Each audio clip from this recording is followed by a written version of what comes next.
তোমাকে যদি আমি এটা বলতাম যে আমি স্যারটির সঙ্গে দেখা করতে যাচ্ছি, তুমি কি আমাকে যেতে দিতে বলো? আর দেখাটা তো আমাকে করতেই হতো, আমি তো কথা দিয়েছিলাম স্যারজিকে। কথা দিয়েছিলে মানে? কি কথা দিয়েছিলে তুমি আরণ্যককে? উত্তরটা দাও। আর কি শুনবো, কি শুনবো তোমার কাছে? আমি বাচ্চা, কিছু শোনার বাকি আছে? তুমি এই মেয়েটার সাথে দেখা করতে চেয়েছিলে? হ্যাঁ। কিন্তু কেন? কারণ আজ আমার জন্মদিন। হ্যাঁ তো তাই জন্য তুমি রোশনাইয়ের সাথে দেখা করতে চেয়েছিলে? খুব সম্ভবত এটাই প্রথম আর শেষবার যেখানে রোশনাই আমার জন্মদিনে উপস্থিত থাকবে। হয়তো এরপর আর কোনোদিন রোশনাই আমার জন্মদিনে থাকবে না।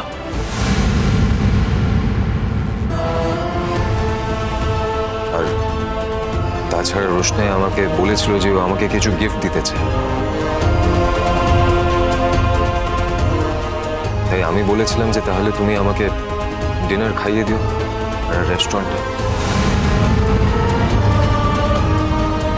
যদিও আমি ওকে ট্রিট দিয়েছিলাম, আমি ওকে ডিনার করাতে নিয়ে গেছি। কেন?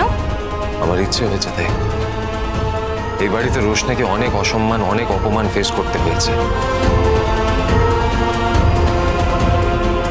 আমি ভেবেছিলাম হয়তো ওকে একটা ট্রিট দিয়ে, একটা সম্মান দিয়ে অন্তত সেই দায়টা আমি কিছুটা হলেও কভার আপ করতে পারবো। তাই আমি ওকে বলেছিলাম যে তুমি তো এরপর চলে যাবে, তাই আজ বিকেলে আমরা কোথাও বেরোবো। তোমার একবারের জন্য মনে হলো না আরণ্যক যে তুমি আমার সাথে তঞ্চকতা করছো? না। সেই বোধ শক্তি আর তোমার আছে? মেম সাহেব। বাচ্চা, আমি বুঝে উঠতে পারছি না তুই এই মেয়েটার পাল্লায় পড়ে কিভাবে এতটা বদলে গেলি রে। কারোর পাল্লায় পড়ে বদলে যাওয়ার বয়সটা আমার চলে গেছে দাদা ভাই। তোরা যদি মনে করিস যে আমি সত্যি বদলে গেছি, তাহলে আমি নিজের থেকে বদলে গেছি।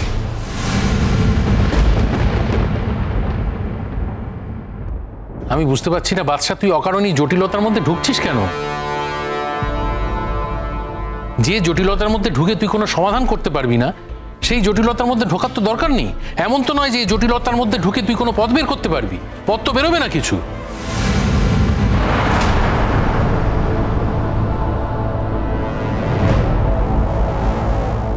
কোন পথের কথা ঠিক বলছো তুমি ছোটু? এই দাঁড়াও দাঁড়াও, কোন নতুন পথের দিশা তুমি দেখাতে চাইছো একটু বলবে ছোটু? আমি কোনো পথের দিশা কাউকে দেখাতে চাইছি না। যার পথ সে নিজেই দিশা খুঁজে পায়। আর কি বলেছি না বলেছি, যাকে বলেছি সে বুঝেছে। সবাইকে ব্যাখ্যা দেওয়ার কোনো দায় আমার নেই। চুপ কর তো, বড় বড় কথা। একটা কাজের কাজ তো করতে পারিস না, শুধু বুড়ি। আরে অদ্ভুত ব্যাপার, জীবনে কিছু করতে পারিনি বলে কোনো কথাও বলতে পারবো না? আমার ভাইপো, আমি বুঝে ওকে একটা কথা বলেছি। ওর যদি আপত্তি থাকে তাহলেই আমি কথা বলা বন্ধ করব, অন্য কারো আপত্তিতে করব না। এই দাঁড়াও দাঁড়াও দাঁড়াও, তারপর কি হয়েছিল? তোমরা একসাথে খেলে? হ্যাঁ, আমি ওকে খাইয়েছি রেস্টুরেন্টে নিয়ে গিয়ে, এবং খুব তাড়াতাড়ি, মানে খুব তাড়াহুড়ো ছিল, কারণ তখন বৃষ্টি আসছিল বলে আমরা বেরিয়ে গেছিলাম। তার মানে গিফট, বই কেনা, এগুলো সব মিথ্যে ছিল, তাই তো?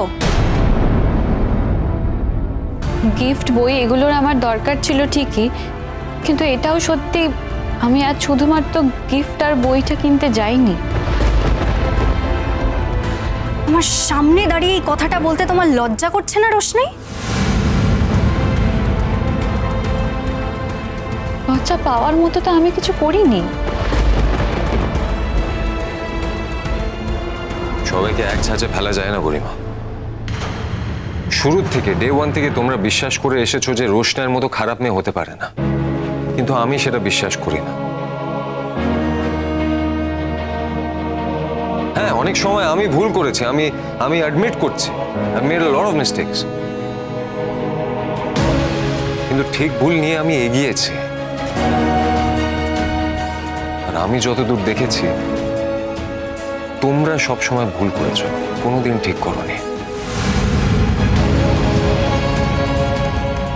আর সবাই যে তোমাদের মতো ফটোকপি হবে তার তো কোনো মানে নেই, তাই না? আরে একটা মেয়ে 2-3 দিনের পর এখান থেকে চলে যাবে, তাই আমি ওকে একটা ট্রিট দিতে চেয়েছিলাম। এতে কি অন্যায় করেছি আমি একটু সম্মান দেখাতে চেয়েছিলাম, কারণ এই বাড়িতে ও যথেষ্ট অপমানিত হয়েছে। কিন্তু তোমরা এক সেকেন্ডের জন্য ভাবছো না যে রোশনাই এতদিন ধরে এই বাড়িতে সবার কত সেবা করেছে, সবার কত যত্ন করেছে। আউট অফ গ্র্যাটিটিউড আমি ওকে ট্রিট দিতে চেয়েছিলাম, জাস্ট আউট অফ গ্র্যাটিটিউড। আর তাতে তোমাদের এতদিনের অপমান, এতদিনের অসম্মান কিছুটা হলেও তো কম্পেনসেটেড হতো, কিছুটা তো কমতো। আর হ্যাঁ, আমি জানি যে আজকে আমার জন্মদিন, আর আমার জন্মদিনই আমি ওকে ট্রিট দিতে চেয়েছি, কারণ এরপর হয়তো আর কোনোদিন সেই সুযোগ পাবো না। তুমি কি এনশিওর করছো যে ও আর ফিরে আসবে না? না, ও আর ফিরে আসবে না গরিমা। এই বারবার চলে যেতে হবে, চলে যেতে হবে কেন বলছো বলো তো? আমরা তো সবাই জানি যে ও একবার গেলে আর এই বাড়িতে আসবে না, ওখানেই থাকবে। কি তাই বলেছিলে তো? কে থাকতে চায় বলো এত অসম্মানের মধ্যে? আমার সত্যিই কোনো বাসনা নেই এখানে থাকার। বেনারস যদি আমার জন্য প্রোটেক্টেড হতো তাহলে আমি এখানে কোনোদিনও আসতাম না, আর যদি আসতামও এখানে এতদিন আমি থাকতাম না।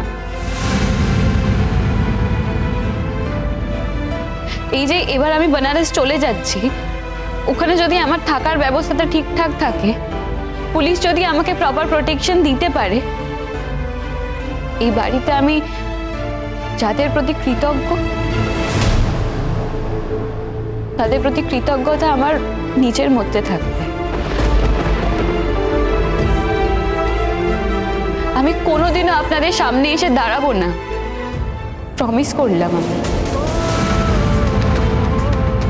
তার মানে একটা যদি আছে, তো এই যদিটা কবে শেষ হবে রোশনাই? প্রে করো গরিমা দিদি, যাতে যত তাড়াতাড়ি সম্ভব এই যদিটা আমার জীবন থেকে চলে যায়, যাতে আমার জীবনে আর কোনো বিপদই না আসে। তাহলেই তো তোমরা খুব শান্তিতে জীবনযাপন করতে পারবে। ও যদি বেনারস চলে যায় আর বেনারসে যদি ঠিক মতো সেটেল হতে পারে, তাহলে ও এখানে আর আসবে না। আর হ্যাঁ, যদি ওখানে কোনো রকমের অসুবিধা হয়, যদি কোনো প্রবলেম হয়, তাহলে হয়তো কলকাতায় ফিরে আসবে বা মুম্বাই চলে যাবে, ওখানে কাজ করবে। এই বাড়িটা তোমাদের প্রাইভেট প্রপার্টি হতে পারে, কিন্তু এই শহরটা আর মুম্বাই তো তোমাদের প্রাইভেট প্রপার্টি নয়। তো ও যদি ওখানে চায় ও থাকতেই পারে, তাই না? আমি তোমাদের সবাইকে কথা দিচ্ছি যে রোশনাই আর কোনোদিন এখানে ফিরে আসবে না।